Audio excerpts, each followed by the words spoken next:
देख रहे हैं इन डार्क राजकुमार के साथ। तो चलिए बढ़ते हैं आज की कहानी की ओर। दोस्तों, मेरा नाम विजय है। वैसे तो हमारा पूरा परिवार भूत प्रेत जिन्नात चुड़ैल इन सब पर विश्वास नहीं करता था।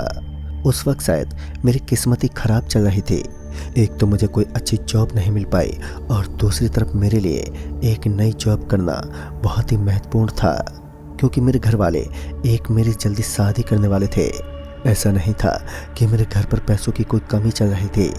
पैसों की तो हमारे पास कोई भी कमी नहीं थी, लेकिन जब तक इंसान खुद का धंधा नहीं कर लेता तब तक उसे कोई राहत की सांस नहीं मिलती।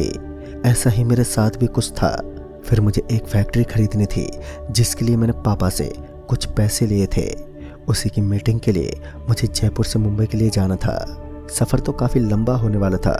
गाड़ी से जाना तो काफ़ी ज़्यादा मुश्किल भी था, क्योंकि ऐसे रास्ते में ट्रेन का सफ़र ही ठीक रहता है। और मैंने भी ट्रेन में जाना ही बेहतर समझा, क्योंकि ट्रेन में इतनी बुरी दशा नहीं होती जितनी गाड़ी में होती है। फिर मैंने अगले ही दिन ऑनलाइन टिकट बुक करवाई, जहाँ पर मुझे पता चला कि ट्रेन की बुकिंग नंबर 13 के अंदर मुझे बैठना है। वैसे तो इस नंबर को सभी लोग अशुभ मानते हैं, लेकिन मेरा ऐसा नहीं था। मैं आपको पहले भी बता चुका हूँ कि मेरा पूरा का पूरा परिवार इन सभी चीज़ों में ज़्यादा विश्वास नहीं करता था, जिस वजह से मैंने इन बातों पर ज़्यादा गौर नहीं किया। और ट्रेन की बोगी नंबर 13 को बुक करवाने के बाद मुझे अगले दिन सुबह के लगभग 11 बजे ट्रेन में बैठना था। मैं इस सफ़र के दौरान लगभग अपने 2 दिन ख़त्म करने वाला था, जिस वजह से मैं पूरी तैयारी के साथ रेलवे स्टेशन के लिए रवाना हुआ। जब मैं रेलवे स्टेशन पर पहुंचा तो मैंने देखा कि स्टेशन पर काफ़ी ज़्यादा भीड़ लगी हुई थी, और जो लंबा सफ़र करने वाले यात्री थे उनकी बोगी सभी की अलग अलग थी। दरअसल जब मैं 2 यात्रियों से मिला तो उन्होंने बताया कि उनकी बोगियाँ अलग अलग हैं। हालांकि मुझे ऐसा लगा कि शायद किसी लंबे सफ़र करने वाले यात्री जिनकी सीट मेरी बोगी के अंदर होगी, क्योंकि 15 घंटे का यह सफ़र काफ़ी ज़्यादा लंबा होने के साथ साथ काफ़ी ज़्यादा बोरिंग भी होने वाला था। फिर मैं यही सोचते हुए सुबह के लगभग 11:30 बजे के आसपास ट्रेन में जाकर बैठ गया। आज ट्रेन अपने निर्धारित समय से थोड़ी देरी से चल रही थी, लेकिन इस चीज़ से हमें कोई फ़र्क नहीं पड़ा, क्योंकि मैंने तो वैसे भी अपने सफ़र को लगभग 16 घंटे का मान ही लिया था, क्योंकि ट्रेन इधर से उधर टाइम तो लगाने ही वाली थी। फिर अचानक से मेरे फ़ोन की रिंग बज उठी, और जब मैंने फ़ोन पर ध्यान दिया तो मैंने देखा कि फ़ोन उसी मीटिंग बुलाने वाले मैनेजर का था। दरअसल उसने बताया कि मीटिंग हमें थोड़ी जल्दी स्टार्ट करनी होगी। दरअसल फैक्ट्री के मालिक को किसी काम के लिए बाहर जाना है। तो मैंने भी उन्हें आश्वासन देते हुए कहा, मैं तो जल्दी पहुंच जाऊंगा, तो आप उन्हें थोड़ी देर के लिए और रोक सकते हैं। खैर, अब मुझे भी जल्दी होने लगी ताकि मैं जल्दी से अपनी मीटिंग को ख़त्म कर सकूं। और दिन का सफ़र तो बहुत ही आसानी से कट गया, लेकिन अब रात होने वाली थी। रात में आसानी से सफ़र काटने के लिए मुझे एक अच्छी खासी नींद की ज़रूरत थी। दिन में तो काफ़ी भागदौड़ की वजह से मैं काफ़ी थक चुका था, और फिर मैं आराम से सोने की कोशिश करने लगा, क्योंकि उस वक्त शाम के लगभग 7 बज चुके थे। अब मेरा सफ़र करीब 8 घंटे का बाकी था, जो कम नहीं था। पहले तो मुझे भूख लगने लगी, जिस वजह से मैं किसी स्टेशन को ढूंढने लगा ताकि मैं खाना खा सकूं, क्योंकि मुझे पता था जो खाना मैं अपने साथ लेकर आया था वह अब बर्बाद हो चुका था, यानी कि वह खाना अब सड़ चुका था। गर्मियों का मौसम चल रहा था, जिस वजह से खाने का सड़ जाना एक सामान्य सी बात थी, क्योंकि गर्मियों के मौसम में खाने पीने की चीज़ें जल्दी ख़राब हो जाती हैं। लेकिन मेरे पेट के अंदर तो चूहे कूद रहे थे, यानी कि भूख ने मेरे पेट के ऊपर आतंक मचा रखा था, जिस वजह से मैं किसी छोटे स्टेशन की तलाश करने लगा। कुछ दूर तक मुझे कोई भी स्टेशन नज़र ही नहीं आया। तभी मुझे उस बोगी के अंदर कोई भागता हुआ दिखाई दिया। फिर मुझे लगा कि शायद कुछ सामान बेचने वाला तो नहीं है। अगर कुछ सामान बेचने वाला है तो मेरी भी भूख मिट जाएगी। और यही सोचकर मैं उसके पीछे पीछे चल पड़ा। वह अचानक से सीट नंबर 18 के ऊपर बैठ गया, लेकिन जब मैं वहां पर पहुंचा तो मेरी आंखें फटी की फटी रह गईं। दरअसल मैंने उस घनघोर अंधेरे के अंदर देखा कि वहां पर मुझे कोई भी आदमी नज़र नहीं आया। लेकिन ऐसा कैसे हो सकता था? मुझे कोई आदमी चलता हुआ नज़र आया था, लेकिन बाद में मैंने इस चीज़ पर ज़्यादा ध्यान नहीं दिया और वापस अपनी बोगी की सीट पर आकर बैठ गया। वैसे तो मैंने ट्रेन में कई सारे सफ़र किए थे, लेकिन आज मुझे इस ट्रेन के अंदर कुछ अजीब सा लग रहा था। पहले तो मुझे अंदर ही अंदर एक बेचैनी महसूस हो रही थी, लेकिन बाद में मैं अपनी बोगी पर अपनी आंखें बंद करके सोने की कोशिश करने लगा। लेकिन तभी ठंडी ठंडी हवाओं ने गर्मी के इस मौसम में मुझे नींद की छोटी सी झांकी में डाल दिया। वैसे भी गर्मी के इस मौसम में ऐसी ठंडी हवा का झोंका मिलने पर हर किसी इंसान को स्वर्ग जैसा सुकून महसूस होता है। जब मैं भी एक गहरी नींद में जा चुका था, तभी मुझे ऐसा लगने लगा कि मेरे पैर का अंगूठा बार बार कोई पकड़ कर खींच रहा है, जिस वजह से मेरी नींद टूटने लगी। और जब मेरी आंखें खुली तो मुझे दूर दूर तक कोई भी नजर ही नहीं आया। चारों तरफ केवल और केवल बिखरा हुआ खामोशी और सन्नाटा ही दिखाई पड़ रहा था। फिर मुझे लगा कि शायद यह मेरी कोई गलत फहमी हो सकती है, और यही सोचकर मैं वापस अपनी सीट के ऊपर बैठ गया। लेकिन अब मुझे नींद नहीं आ रही थी।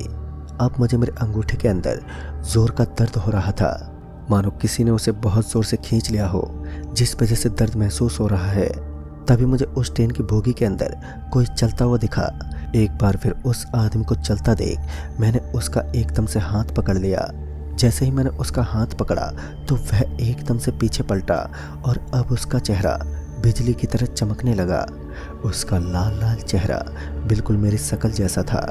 यह देखकर मेरे तो हाल बेहाल होने लगे, क्योंकि मेरी ही सेम शक्ल वाला दूसरा इंसान अगर मेरी आंखों के सामने मुझे खड़ा हुआ दिखाई देता हो तो फिर मेरे अंदर क्या बीतती है, यह तो एक सामान्य इंसान अच्छे तरीके से जान सकता है। क्योंकि मेरे अंदर भी डर और खौफ ने एक जगह बना ली थी। सच में वह रूह कपकपा देने वाला दृश्य बहुत ही डरावना था। खैर मैं तो तुरंत ही वहां से पीछे पलटा और वापस अपनी सीट की तरफ भागने लगा। मैं अपनी सीट पर आकर चिपक कर बैठ गया। तभी मुझे ऐसा लगने लगा कि मेरे शरीर पर किसी ने बहुत ही भारी वजन रख दिया हो, जिस वजह से मुझे मेरा शरीर काफ़ी भारी भारी महसूस होने लगा। और फिर तभी मैंने देखा कि मेरा कटा हुआ सर मेरी आंखों के सामने पड़ा हुआ मुझे दिखाई दे रहा था। सच में वह दृश्य मेरी ज़िंदगी का सबसे डरावना और सबसे खतरनाक नज़ारा था, क्योंकि मैंने अपने ही कटे हुए सर को एक तरफ और धड़ को एक तरफ देख लिया था। जब मुझे कोई और चारा नहीं दिखा तो मैं जल्दी से दूसरी बोगी के दरवाजे के पास पहुंच गया, ताकि मैं आसानी से एक बोगी से दूसरी बोगी में प्रवेश कर सकूं। फिर मैं जल्दी से एक दूसरी बोगी के दरवाजे के पास पहुंचा तो मैंने देखा कि उस दरवाजे के पास मुझे एक परछाई नजर आ रही थी। वह परछाई अपने आकार को लगातार बड़ा कर रही थी, जिस वजह से मुझे काफ़ी डर लगने लगा था। और फिर अचानक दरवाजे पर एक दस्तक हुई। फिर मुझे ऐसा लगा कि किसी ने मेरे शरीर को पीछे की तरफ खींच लिया है, जिस वजह से मैं एकदम पीछे की तरफ गिर पड़ा। मैं एक सीट पर गिरा था, पता नहीं कैसे, लेकिन मेरा शरीर अकड़ सा चुका था। मैं अपनी पूरी ताकत लगाकर भी अपने शरीर को सामान्य करने में सक्षम नहीं था। तभी उस दूसरी बोगी के अंदर जाने वाला वह दरवाज़ा अचानक से खुल गया और उसके खुलते ही उसके अंदर से एक आदमी बाहर निकला। ठीक से देखने पर पता चला कि वह कोई और नहीं बल्कि मेरा ही शरीर था। यह देखकर मैं एक बार फिर डर और खौफ के माहौल में डूब सा चुका था। तभी मैंने देखा कि जो बहरूपिया मेरे जैसे शरीर में घुस रहा था वह भी काफ़ी डर के माहौल में था। और जब मेरी नज़रें उसके पीछे वाले शख्स पर पड़ी तो मुझे पता चला कि असली डर और असली भयानक शैतान का चेहरा क्या होता है। दरअसल मैंने देखा कि उसके पीछे एक बहुत ही भयानक आदमी, जिसकी आंखों की जगह दो काले काले गड्ढे नजर आ रहे थे और उन गड्ढों के अंदर से धुआं बाहर निकल रहा था और वह उसके पीछे पीछे भाग रहा था।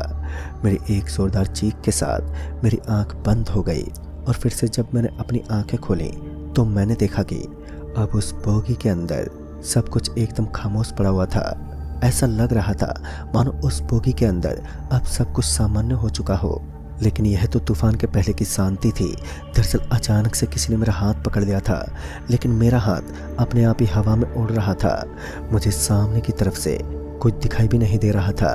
फिर मुझे वह पकड़कर दरवाजे के पास लेकर जाने लगा, जिस दरवाजे से हम बोगी के अंदर बैठते हैं या फिर नीचे उतरते हैं। वह मुझे उस दरवाजे के पास लेकर गया। मैं ना चाहते हुए भी वहां तक पहुंच गया और फिर मुझे अपने पीछे से बहुत जोर का दबाव महसूस होने लगा, मगर मैं अभी भी बोगी का दरवाज़ा पकड़कर नीचे कूदने से अपने आप को रोकता जा रहा था और इस बार मुझे सफ़ेद सफ़ेद कपड़ों में कोई आदमी मुझे अपनी तरफ भागता हुआ दिखा। उसे देखकर मुझे ऐसा लग रहा था कि शायद अब मेरी जान बच सकती है। दरअसल वह कोई और नहीं बल्कि टीटी था। टीटी भागते हुए मेरी तरफ आ रहा था और उसने तुरंत ही मेरा हाथ पकड़ लिया और फिर उसने झट से मुझे ट्रेन के अंदर खींच लिया।